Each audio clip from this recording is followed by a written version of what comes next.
rules. You remember God gave them the 10 Commandments, right?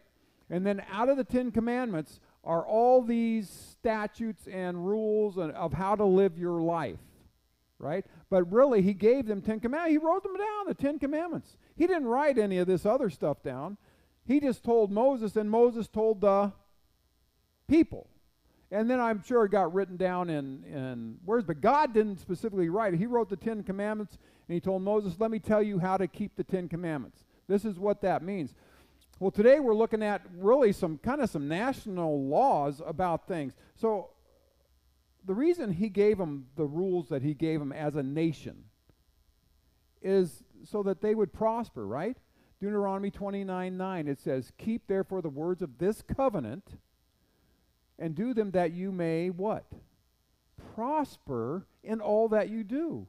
These rules and these laws that God gave them were good for them as a nation, because if they did them, they're going to do well. Things are going to go correct, and that word prosper here, it means you make the right choice. That you make the right choice in all that you do. And when you make the right choice, guess what happens? Things are way better off, right? And you're blessed. And so that's what happens. So that the law he gave them. So why is it important for us as believers to understand the law and know the law? Yeah. It's good for us too, right? Does God expect us to do right? Would we know wrong if it wasn't for the law? Would we know right if it wasn't for the law? It's our tutor to lead us to Christ, right? But Romans 15:4 says, whatever things were written before. Well, what's he talking about? Were written before the Old Testament, right? Whatever things were, so we could say whatever things were in the Old Testament were written for our learning. We can learn something from the Old Testament? Yeah. Yeah, and it's that we, through patience and comfort of the Scriptures, might have hope. Because we see, as we look at the Old Testament, we see that people who did right were blessed. And things went well with them and for them. And when they repented of their sin and they turned, what did God do? He blessed them and he forgave them and he had mercy and all that comes from the Old Testament, believe it or not. Yeah. But he also, in 1 Corinthians 10:11, he says, now all these things happen to them for examples. And they are written for our, what's that word? Admonition. So they're written for our admonition. In other words, when bad things happen to them because they weren't following God, that's something that you should learn. And that word admonition means it's a warning. That's what it means in the Greek. I'm giving you a warning. Did you know that believers are not exempt from the discipline of God? Yeah, and neither were Israel. Israel was not exempt from the discipline of God. I mean, they got disciplined. He said double portion because they were his chosen people. Yeah, and so believers, what do you think? If we do wrong and we still get disciplined. And I can tell you, some discipline is rough. It can be very hard. God can smack us around pretty good. In fact, he said in Corinthians that because of the way you're living, some of you are asleep. That means that you're dead because of the way you're living your lives. And you're not judging yourselves correctly and judging yourselves rightly. And so some of you are asleep now. Meaning they're still going to be saved, but yeah, it's rough. He was an elder and a teacher, the rest of Absolutely, yeah, and it's it. That's why the Bible tells us, "Let not many of you become teachers." Right? Not let many of you become elders. So I'm risking my life here. Not really, because I plan on doing well. But nevertheless, God's discipline is tough. He's a what's that? A stern warning, yeah. So the church is not exempt, and that's why these things that happen to these people, like what happened to King David, right, when he messed up. Boy, did his life get torn apart, right? It affected, and it affects the whole nation. In his case, because he was the leader of the nation, right? But even if it doesn't affect the whole nation, whatever, when we need to understand that whatever we do doesn't always just affect us. In fact, it almost never just affects us. You know, and we always say, well, this is my life, and it's all about me, and whatever. But no, it's not. The decisions you make affect others that are in your life, right? That are in your sphere of influence. And we all have this. Now, King David had a huge sphere of influence, right? Just like the President of the United States would have a huge sphere of influence. And so it's even, you know, for those guys, it's really important that they live the life that they should live. And so these laws that God gave in Deuteronomy, and these civil, we're looking at some civil laws today, really, but these are, I call them national laws, because it's a national thing. If you don't do it right, God holds the whole nation responsible.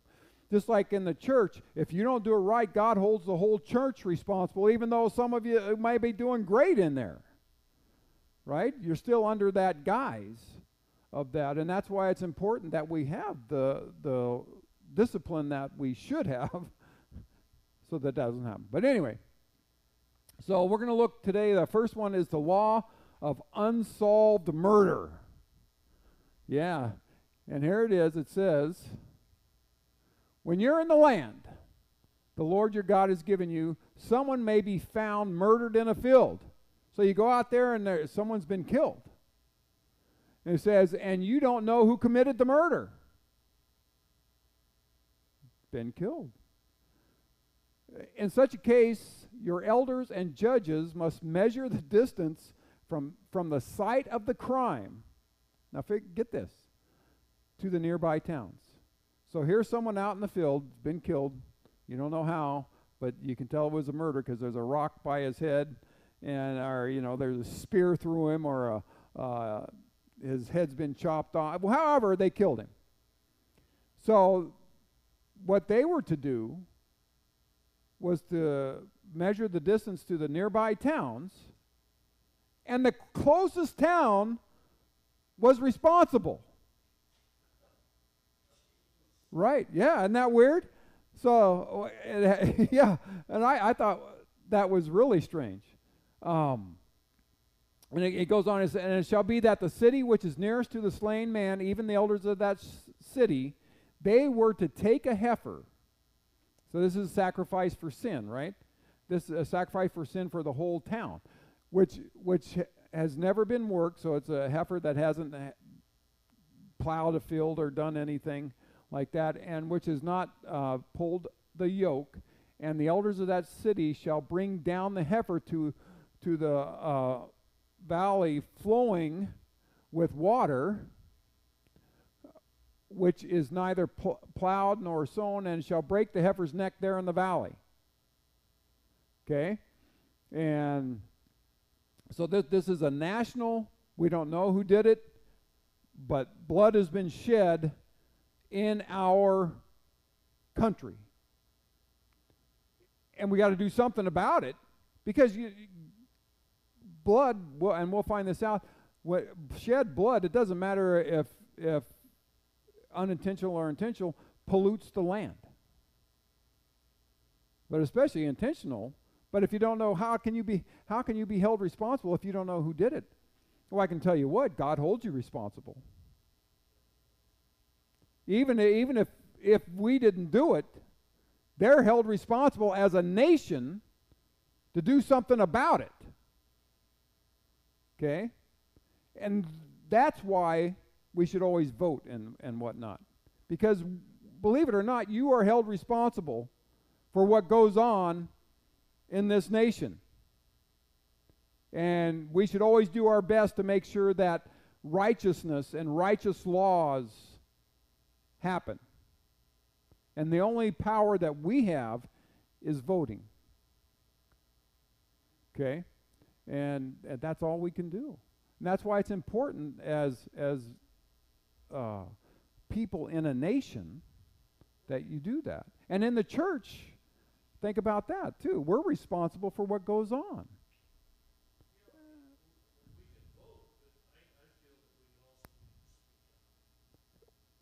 Absolutely.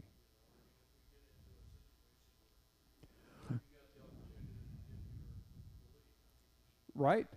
Yeah, there's,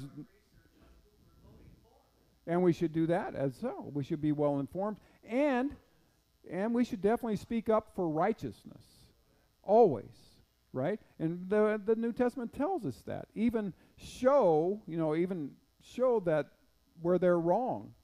It tells us to do that. I'm not saying argue about it. I'm just saying speak up what you believe. Yeah, yeah, right.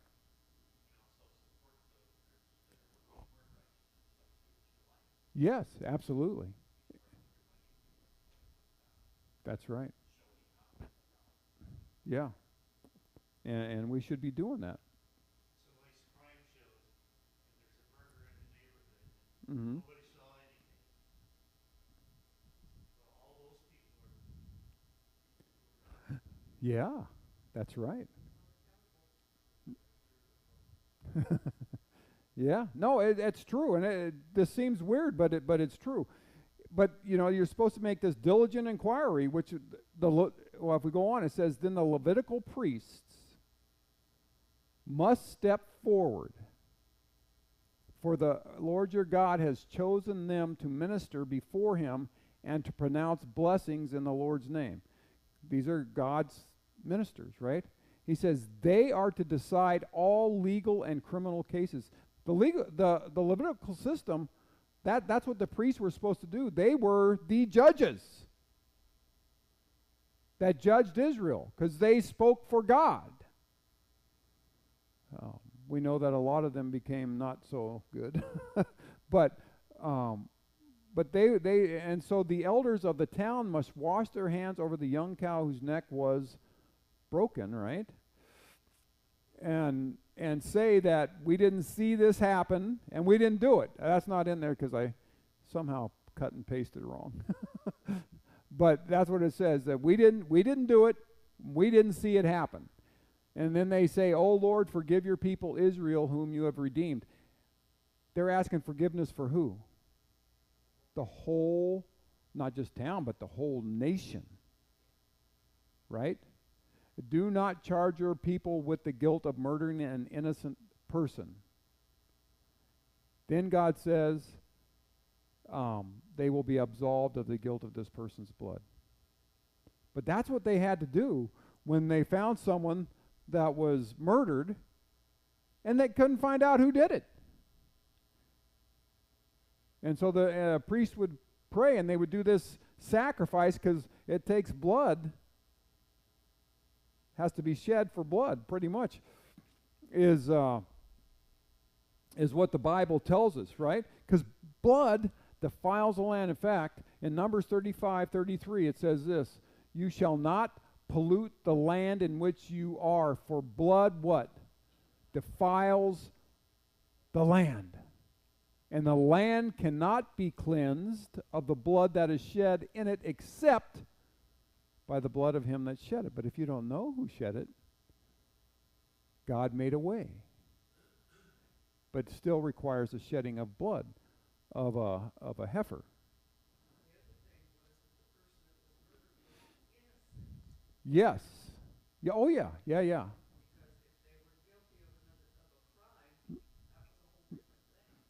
That yeah. And so it didn't know.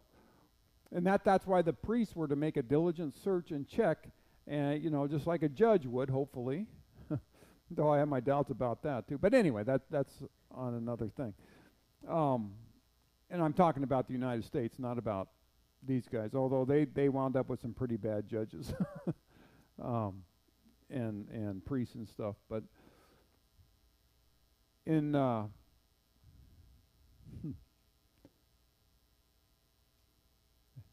I'm going to get there. There it is. 2 Kings 24. We saw this idea with Manasseh. Okay, so surely at the commandment of the Lord, this came on Judah. So the whole nation, because of what Manasseh, the leader of the nation, was doing, right? And to remove them out of his sight. Why did Judah get taken into captivity?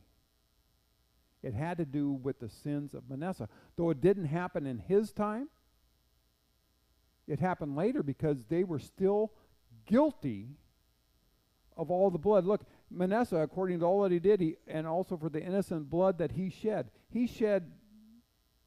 innocent blood everywhere. You didn't toe the line with Manasseh, who was the worst king in Israel. The very worst. He was or in Judah, I really should say. Probably, though, if you even looked at the Israelite kings, he was the worst. He was horrible. He murdered people constantly. And the priests and the prophets, Manasseh killed. He filled Jerusalem with innocent blood, which the Lord would not pardon.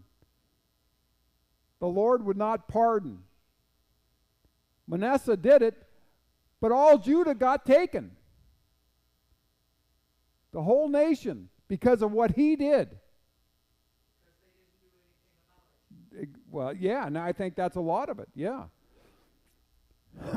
And that's why it's for us that we need to be responsible for what goes on in this nation and do our best to make sure it doesn't happen, which includes speaking out, like George said, and voting properly, and doing all the things that we legally can do to make that happen.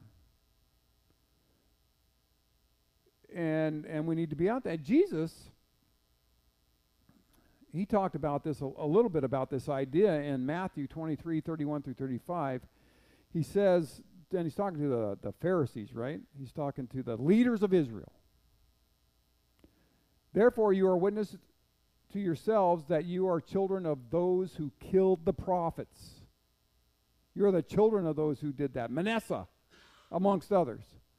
You fill up the measure of your fathers, you serpents, you generation of... Does he sound like he's talking real nice to them? But I thought we were always supposed to be and talk nice. I don't think so. Exactly. How can you escape the judgment of hell? He said you're going to burn in hell. And you know what? It's okay to tell people they're going to burn in hell for what they're doing. And no, they're not going to like it. But so what? Therefore, behold, I send to you prophets and wise men and scribes, and some of them you will kill and crucify, and some of them you will scourge in your synagogues and persecute them from city to city. What happened to all the apostles? Just that, right? Yeah. That upon you may come all the righteous blood shed upon the earth. You got that? He says, upon you, O Israel, are responsible for all the righteous blood shed upon the earth. That's a lot of blood.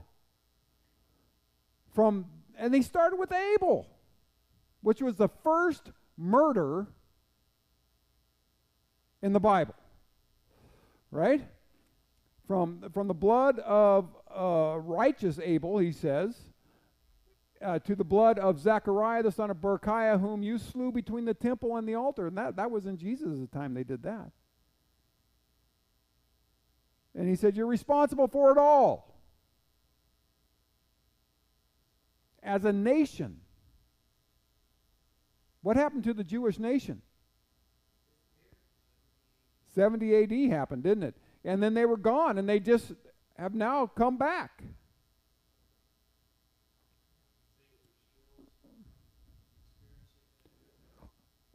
I do, in some sense, yeah. And they will until Jesus comes back, right? And then, and remember, and you know, we've been studying this at our Bible study, that God is going to, in the tribulation time, the time of Jacob's trouble, the tribulation time is a time of purging Israel. Israel gets hammered during that time.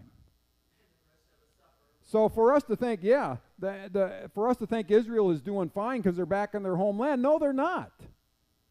They're going to be purged like unbelievable during the Holocaust. Will look like nothing compared to what the tribulation is going to be during that. You can't even really compare it. It's going to be a horrid time for Israelites and for any who don't, for those who believe in Jesus Christ at that time. I don't want to call them the church because they're really not the church at that point. The church has already been raptured. But they're still people who believe in Jesus and His coming back, and they're still righteous and they're still saints, right? The church isn't the only one with saints. We have Old Testament saints. We have New Testament saints, and we're going to have tribulation saints. They're all in the Bible there. And so there's saints all over that. But God holds people responsible. He wants us to do what's right as a nation. He wants us to do what's right as a church.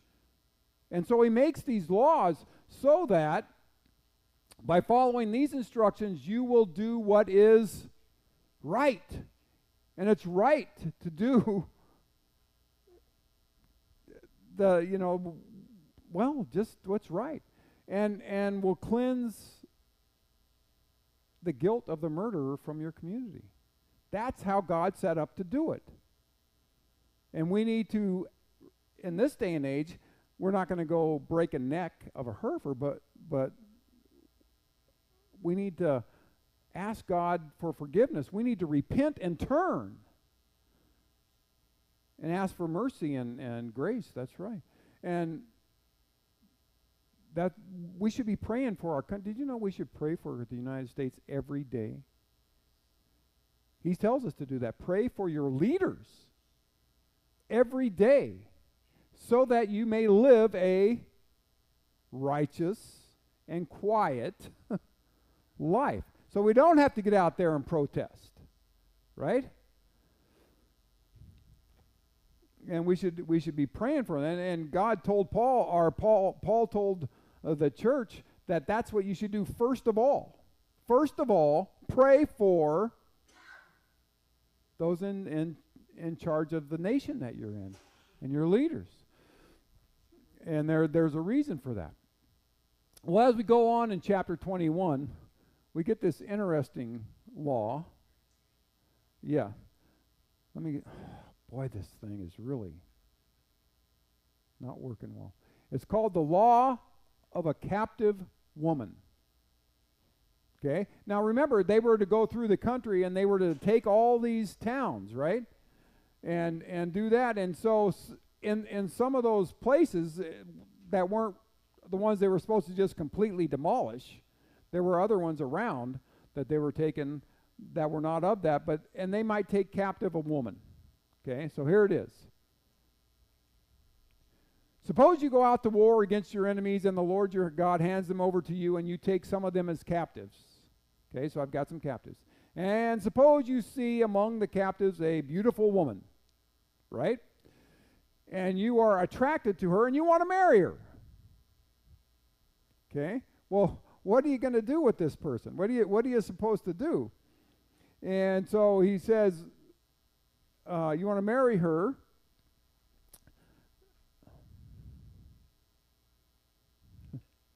This thing is driving me crazy. If this happens, you may take her to your home the lady, where she must shave her head. How's that? She must shave her head, cut her nails. So if you have long fingernails, like some ladies like to do, you have to cut them. And change the clothes she was wearing when she was captured. So you got to do all those things. You got to shave. And why would they shave her bald? Okay, that is a sign back, especially back then, of purity, right? So that's why they would have them do that. They're cleaning her up. Same with the nails. We're cleaning you up. Same with the clothes. We're taking you from paganism to God, the one true God. So that's why that was, and that was kind of a cultural thing. I don't think today that we would shave their heads. But of course, we don't do any of this kind of stuff today anyway, because we just don't do that. But anyway, she will stay in your home, so she stays in the home, but for 1 month, you don't touch her, okay? Because you're going to let her mourn for her father and mother for a full month, because remember what they did to the father and the mother, right? The only ones that were kept were the young ladies and the kids. and then the livestock and all that, unless it was one of those towns where they just demolished everything. Then you will marry her, and you will be her husband, and she will be your wife. But if you marry her and you don't like her, all right, I don't like this pagan lady, right? You must let her go free. You can't sell her, because they could sell them as slaves, but you can't this lady. And you can't treat her like she is a slave. You can't make a slave out of her, for you have humiliated her. Okay? And so that's the law of when they took a female captive that they were to do with them, because I guess beauty can lead you astray, right? She's so pretty. Well, yeah, but she's not yeah, she's not easy to live with. How's that? Yeah. So, but then you have to let her go free. And anyway, so what about this law? He talks about this now. What if you have more than one wife? Did you know Israel, they could have more than one wife? It wasn't necessarily the right thing to do, because when God created man, he told them to get together, right? Man and a woman. And he didn't create man and 3 women or whatever, right? As a man and a woman, and he said the 2 will get married and they'll cling to each other. The 2 will get married, not the 4. And so, but nevertheless, it was allowed for whatever reason in those cultures back there. And the thing is, and you can tell that it's not right, because nothing really happened good when that happens. But let's look at the law. Suppose a man has 2 wives, or 3 or 4 or 5. You can go on. It doesn't matter. If you're Solomon, you had 750, right? So, or 1,000, whatever it was. Suppose a man has 2 wives, but he loves one and not the other. That's the problem, right? I really like this wife because she does whatever I tell her to, or whatever it is. I love this one and this one, and she's just not very good, right? And so, and both of them had babies. They had sons, right? And suppose the firstborn son, so let's suppose the firstborn son is of the wife that he doesn't love, right? When the man divides his inheritance, because in Israel, the firstborn son got everything, right? Literally. And the other ones would get a little bit, but the firstborn got pretty much everything. When a man divides his inheritance, he may not give the larger inheritance to his younger son, the son of the wife he loves, as if he were the firstborn son. He must recognize the right of the oldest son, the son of the wife he does not love, I can't imagine being in this household. Yeah. By giving him a double portion, right? Yeah, I know. Because the firstborn got the double portion. That was the whole idea. He is the firstborn son of his father's virility, and the rights of the firstborn belong to them. They had the rights of the firstborn. Why that was so important, I don't know, but that's how it was. And that's what they were supposed to do. And so if you had 2 wives or 3 wives or 4 wives, however many you had, and you loved one more than the others, you couldn't give their son. And, well, this happened all through the Bible. We're going to see some of the problems. So this is Jacob, and he went into Rachel, and he loved Rachel more than Leah. See? And served with Laban another 7 years, right? And when the Lord saw that Leah was hated. Can you believe Jacob hated Leah? Yeah. So God opened her womb. Well, it sure didn't stop Jacob from having relations with her, did it? Right? But Rachel was barren, the one who he loved. And Leah conceived and bore a son, and she named his name Reuben, for she said,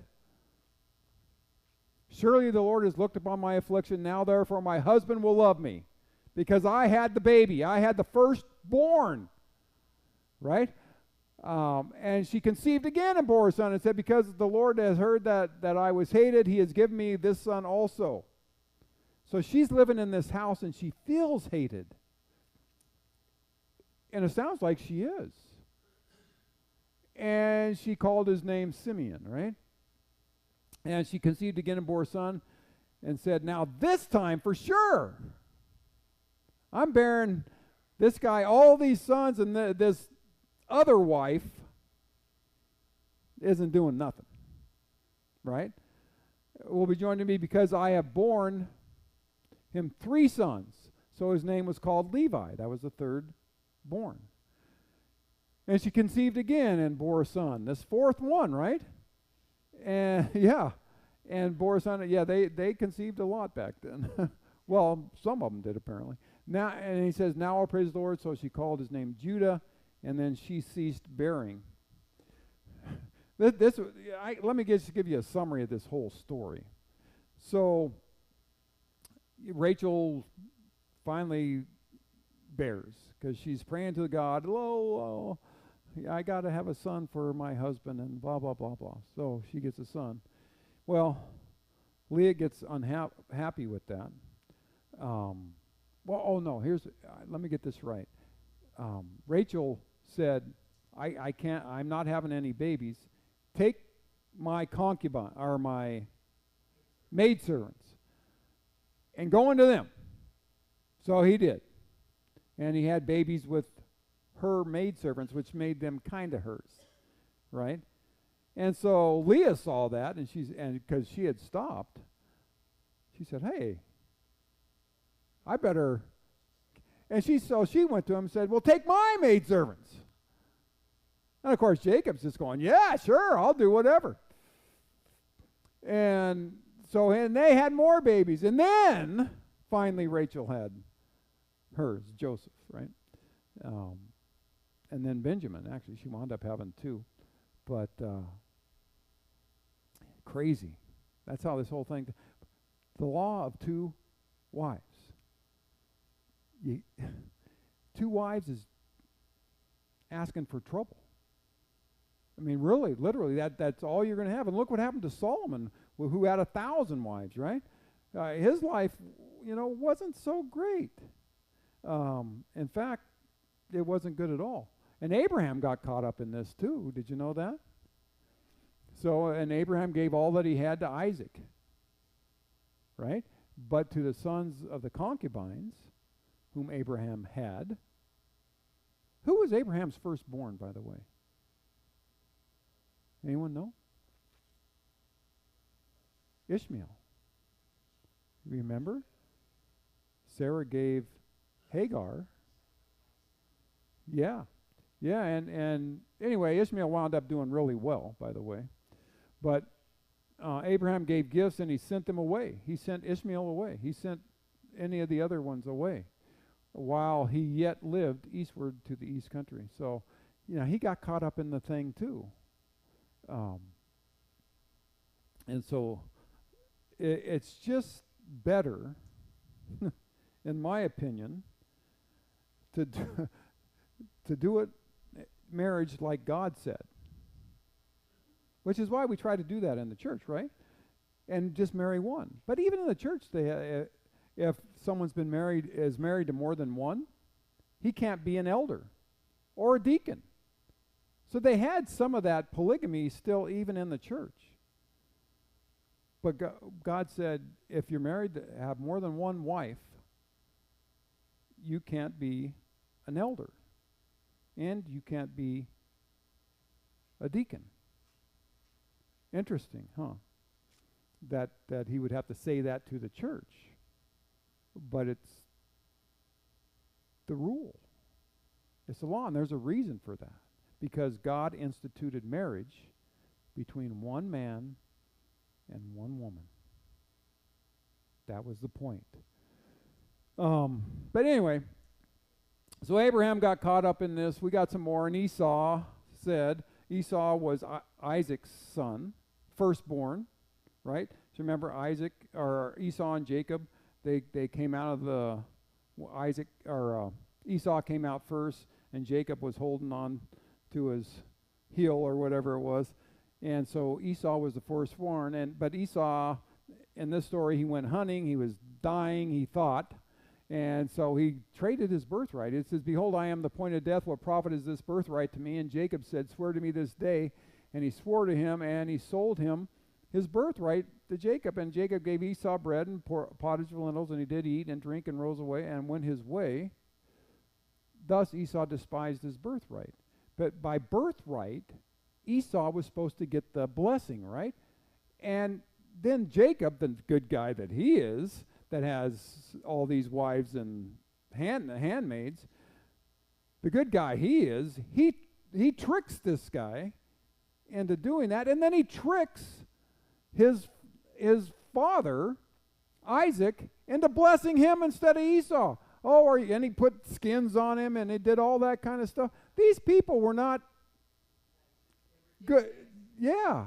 And all these things, why do we study the Old Testament? All these things happen to them as examples to us of when you do stupid stuff happens to you.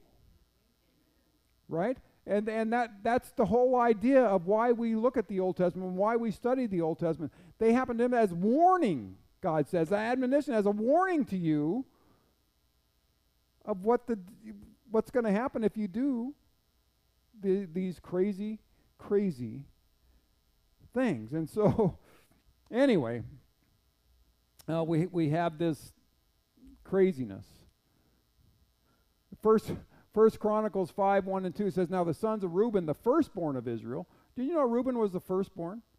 Yeah. Here's some more stuff that happens when your family's all messed up because you have more than one wife. For he was the firstborn, Reuben was, but he had relations with one of his father's wives.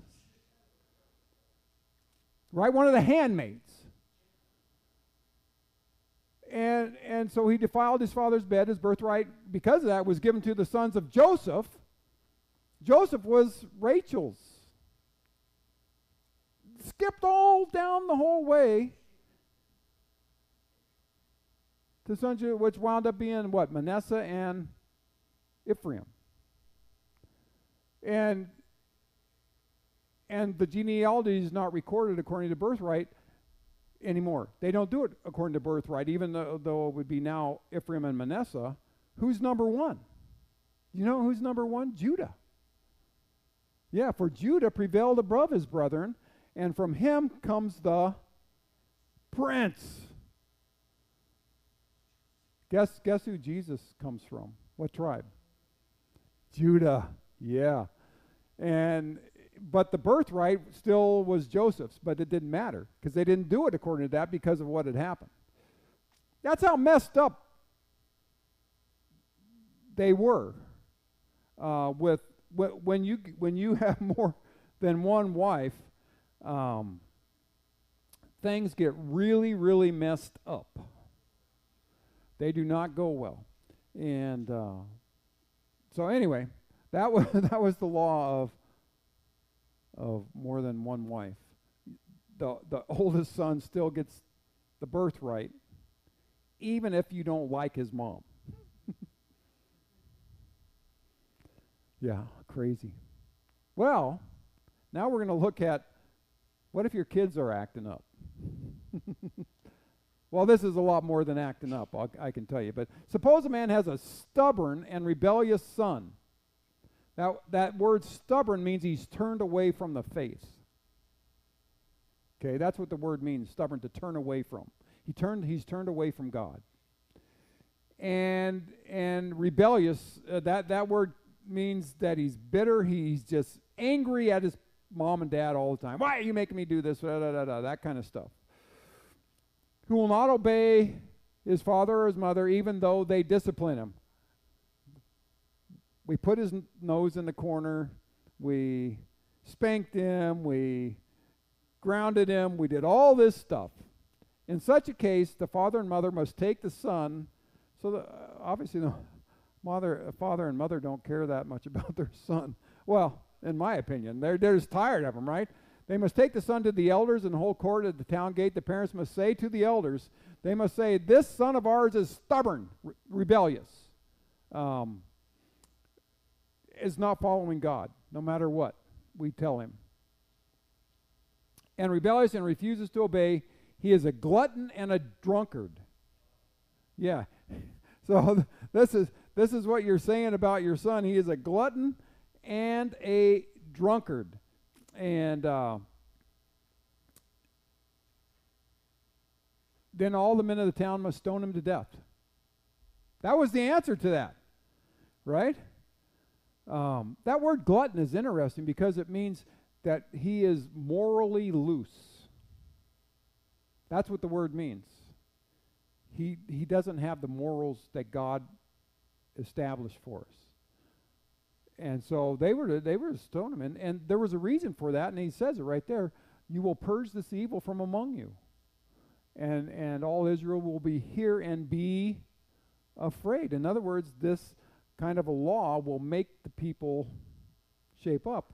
If I was a rebellious child, I think if I knew I was going to get stoned, that I might be unrebellious until I became adult, maybe. But it's crazy, some of the stuff that they had to do. Proverbs says, whoever robs his father or his mother, and Proverbs are for everybody, not just for Israel, and says it's no transgression, the same as the companion of a destroyer. So you rob your mom and dad, you take money from them that you weren't supposed to take, and you say, well, I didn't do anything wrong, they're my mom and dad. They owe me anyway. And the same as the companion of a destroyer. That word destroyer means to ruin or decay. You decayed the family unit. And that's what it does when that happens. That's why we're to discipline our kids, right? In the church, we're to raise our children up in nurture and admonition of the Lord. That's what we're supposed to do. But when they're rebellious, we don't have them stoned. We don't do that anymore, which is good, I think, I guess. There's a generation that curses their father and does not bless their mother. You know anyone like that? There is a generation that are pure in their own eyes. Yeah, we're not bad. We're a good generation. That's what the generation now in the United States is saying. This new generation that, isn't so necessarily. And yet they are not washed from their filthiness. There's a generation that says, we're doing all the right things. We're good. That word pure there, it means that they're clean in a moral sense. Everything we're doing is morally right, but they're not. That word filthiness means they're polluting the land. with what they're doing. Exodus 21 says, he that strikes his father or his mother, that means you punched him or you hit him or you did something like that, shall surely be put to death. And then it says, he that curses his father or his mother shall surely be put to. What does it mean to curse them? What do you think? Call them names. It means to vilify them in the Hebrew. It means to make villains out of them. Oh, my mom and dad are so bad. You know, that kind of stuff.